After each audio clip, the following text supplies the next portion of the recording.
Au paradis terrestre, l'homme était heureux. De par l'harmonie de sa nature humaine, de par ses dons surnaturels que sont la grâce et les vertus, que Dieu lui avait donnés gratuitement et très généreusement, et de par ces 4 dons préternaturels dont nous avons parlé la dernière fois, science infuse, intégrité, impassibilité, immortalité, qui donnaient à leur vie naturelle un apanage incroyable. Ils vivaient donc dans le paradis terrestre, chargés de l'entretenir. Il y avait dans ce paradis 2 arbres particuliers. Un premier arbre, l'arbre de vie. Arbre qui contenait des fruits qu'Adam et Ève pouvaient manger et qui entretenait en eux cette immortalité, si l'on peut dire cette jeunesse du corps. Ainsi, Adam et Ève pouvaient rester immortels, et du reste, le jour où ils ne se nourrissaient plus de cet arbre, ils ne mouraient pas, ils passaient tranquillement de la terre au ciel, dans la vision béatifique de Dieu. Mais il y avait un deuxième arbre, l'arbre de l'épreuve, l'arbre de la science du bien et du mal. Et oui, et cet arbre, Dieu dit, vous ne mangerez pas du fruit. Cet arbre donc était le seul au paradis terrestre auprès duquel Adam et Ève ne devaient pas s'approcher pour n'en pas manger le fruit. Petite interdiction, petit commandement, et l'on dirait bien petite épreuve à laquelle furent soumis Adam et Ève. Mais épreuve aussi perpétuelle. Ça n'était pas l'épreuve d'un instant où le bon Dieu leur aurait dit pendant 1 semaine, vous ne mangerez pas du fruit de cet arbre. Non, il y a cet arbre et jamais vous ne mangerez du fruit de cet arbre. Ni vous, ni vos descendants. Sinon, et Dieu prévient, sinon vous mourrez. Cet arbre que l'on appelle l'arbre de la science du bien et du mal n'est pas un arbre qui donne une certaine connaissance. N'allons pas croire que Dieu a privé Adam et Ève d'une certaine connaissance. Pas du tout. Cette science du bien et du mal, c'est la science pratique du mal, qui n'est pas une science, hélas. La connaissance du mal, la connaissance pratique du mal, n'est pas une science, elle est une déchéance. Alors Dieu leur dit, vous ne mangerez pas du fruit de cet arbre. Mais voilà qu'Adam et Ève vont être tentés. Et Ève, tout d'abord, par le démon. L'Écriture sainte, dans la Genèse, nous raconte le récit de cette tentation. Récit historique, durant lequel le démon apparaît sous la forme d'un serpent et commence à converser avec Ève.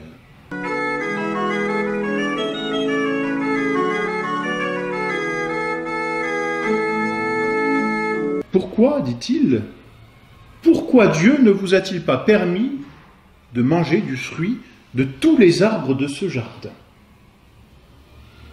La femme répond, nous mangeons de tous les fruits du paradis. Quant au fruit de l'arbre qui est au milieu, Dieu nous a défendu d'en manger, et même d'y toucher, de peur que nous mourions.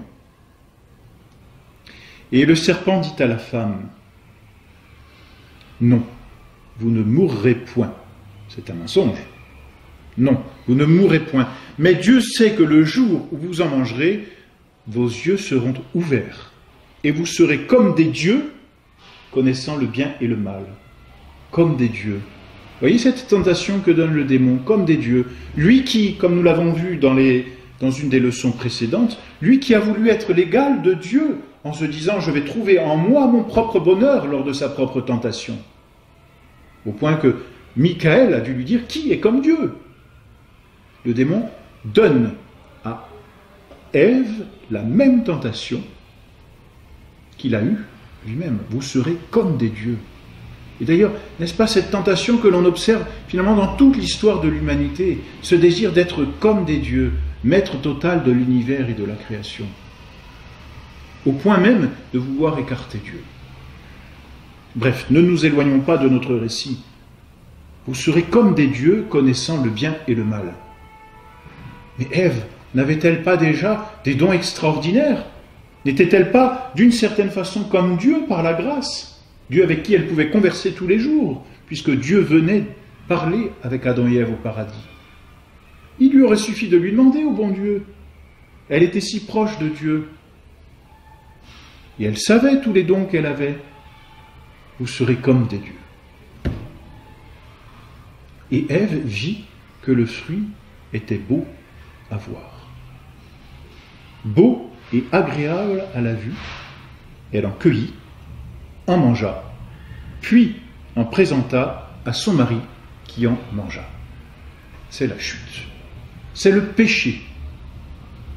Péché parce que Adam et Ève ont désobéi à Dieu. Péché qui se caractérise certes par une désobéissance à Dieu, certes par une certaine concupiscence. Elle vit que le fruit était beau et agréable à voir, donc un mauvais désir, mais péché qui est aussi et surtout un orgueil. L'orgueil de se prétendre à l'égal de Dieu.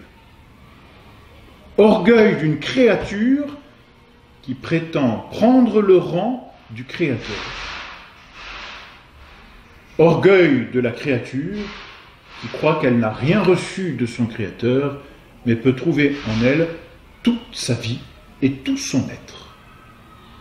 Orgueil qui fut donc le péché du premier homme et de la première femme, péché que l'on appelle péché originel. Péché mortel, péché qui les a rendus aussitôt ennemis de Dieu, car ce péché est une révolte contre Dieu. Vous serez comme des dieux. Dieu sait que vous ne mourrez pas, mais que vous serez comme des dieux, connaissant le bien et le mal.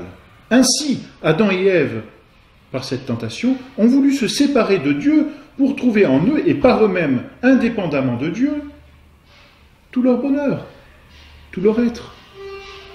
Péché d'orgueil, donc, qui a mis de côté Dieu pour exalter la créature. Péché mortel, parce que ce qui définit un péché mortel, et nous le reverrons, c'est l'abandon de Dieu. C'est ce qu'ont fait Adam et Ève. Vous serez comme des dieux. Ils ont cru donc qu'ils pouvaient se passer de Dieu. Et ils ont mangé du fruit. En abandonnant Dieu, ils ont aussitôt perdu l'amitié de Dieu. Et ce fut une catastrophe incroyable. Ce péché d'orgueil, auquel est joint donc encore une fois un péché de curiosité, un péché de concupiscence, un péché de désobéissance, ce péché d'orgueil a engendré en Adam et Ève des conséquences effroyables. Et oui, ils ont abandonné Dieu. Ils ont chassé Dieu, se prétendant être l'égal de Dieu. En chassant Dieu, ils ont perdu tout ce que Dieu leur avait donné gratuitement. Tous les dons gratuits ont disparu du même coup. La grâce, les vertus, la foi, l'espérance, la charité, les dons du Saint-Esprit. Tout cela, c'est la vie de Dieu qu'ils avaient dans leur âme.